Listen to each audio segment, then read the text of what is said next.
विचार चरित्र का निर्माण करता है। मेरे कर्मों को मेरे लिए बोलना चाहिए, क्योंकि शब्द बहुत खराब हैं। गुरु के वचनों को सुनना ही काफी नहीं है, तुम्हें वह करना चाहिए जो वह कहता है। हर शब्द पर ध्यान देना, हर संकेत लेना। एक बहुत बुरी सरकार के तहत एक व्यक्ति समृद्ध हो सकता है और एक बहुत अच्छी सरकार के तहत पीड़ित हो सकता है। अगर पहले मामले में स्थानीय प्रशासन प्रभावी है और दूसरे मामले में यह अक्षम है। लड़कों के बीच वाद विवाद क्लब बहुत उपयोगी होते हैं, न केवल सुखद बैठकों और दिलचस्प चर्चाओं के लिए, बल्कि ज्ञान और गुणों को विकसित करने के लिए प्रशिक्षण आधार के रूप में भी, जो सार्वजनिक जीवन में आवश्यक है।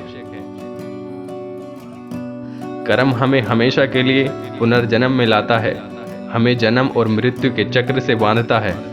अच्छे कर्म हमें बुरे की तरह अथक रूप से पीछे खींचते हैं, और जो जंजीर हमारे गुणों से गढ़ी जाती है वह उतनी ही मजबूती से और उतनी ही करीब रहती है जितनी कि हमारे दोषों से बनी होती है।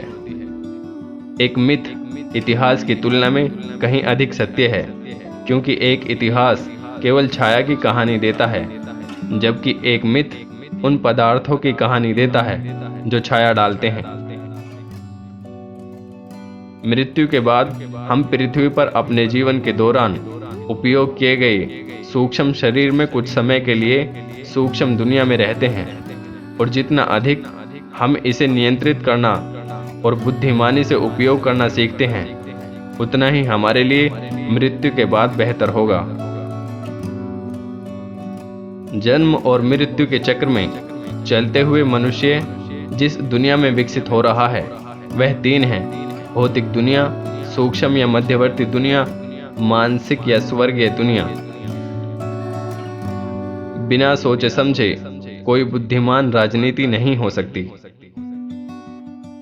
विज्ञान के जन्म ने एक मनमानी और लगातार दखल देने वाली सर्वोच्च शक्ति की मौत की घंटी बजाई। धर्म का सार ईश्वर का ज्ञान है, जो शाश्वत जीवन है। वह और उससे कम कुछ भी धर्म नहीं है, बाकी सब कुछ सतह पर है। पुरुषों की जरूरतों के अलावा जरूरत से ज्यादा है। महाद्वीप टूट सकते हैं, महाद्वीप उभर सकते हैं, लेकिन मानव जाति अपने मूल और विकास में अमर है, और डरने की कोई बात नहीं है, भले ही पृथ्वी की नींव हिल जाए। आखिर शिक्षा का उद्देश्य क्या है?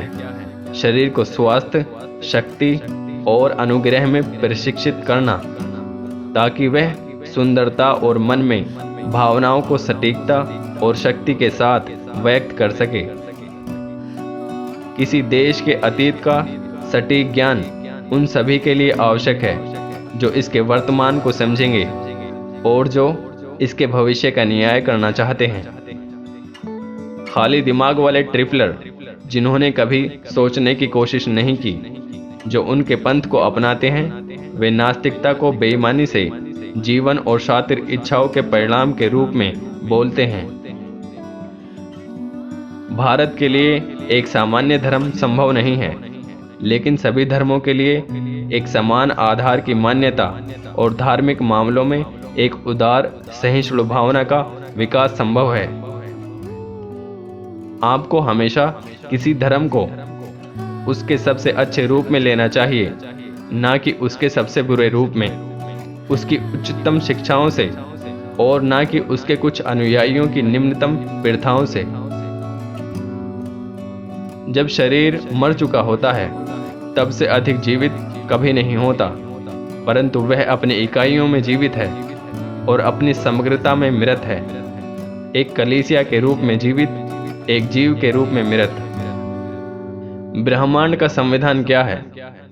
ब्रह्मांड दिव्य विचार की अभिव्यक्ति है। ईश्वर का विचार स्वयं को उन विचार रूपों में समाहित करता है जिन्हें हम संसार कहते हैं। सबूत दिए जाने तक विश्वास करने से इनकार करना एक तर्कसंगत स्थिति है। हमारे अपने सीमित अनुभवों के बाहर सभी को नकारना बेतुका है। बुराई केवल अपूर्णता है जो पूर्ण नहीं है, जो बन रही है लेकिन अभी तक इसका अंत नहीं हुआ है। भारत एक ऐसा देश है जिसमें हर समान धर्म को अपना घर मिलता है।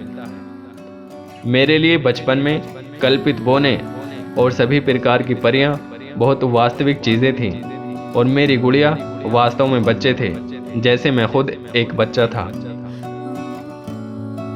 हम अपनी नींद के दौरान बहुत कुछ सीखते हैं और इस प्रकार प्राप्त ज्ञान धीरे धीरे भौतिक मस्तिष्क में फिल्टर हो जाता है और कभी कभी इसे एक ज्वलंत और रोशनी वाले सपने के रूप में प्रभावित किया जाता है।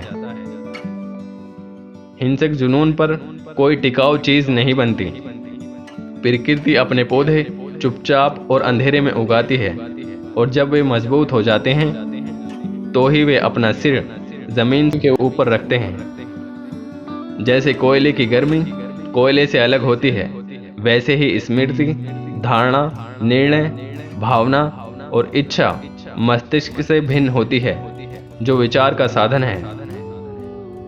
यह संसार भ्रमपूर्ण रूपों से भरा है और मूल्य सभी गलत हैं। अनुपात ध्यान से बाहर है। जिन चीजों को दुनिया का आदमी मूल्यवान समझता है, एक आध्यात्मिक व्यक्ति को उसे बेकार समझकर अलग कर देना चाहिए।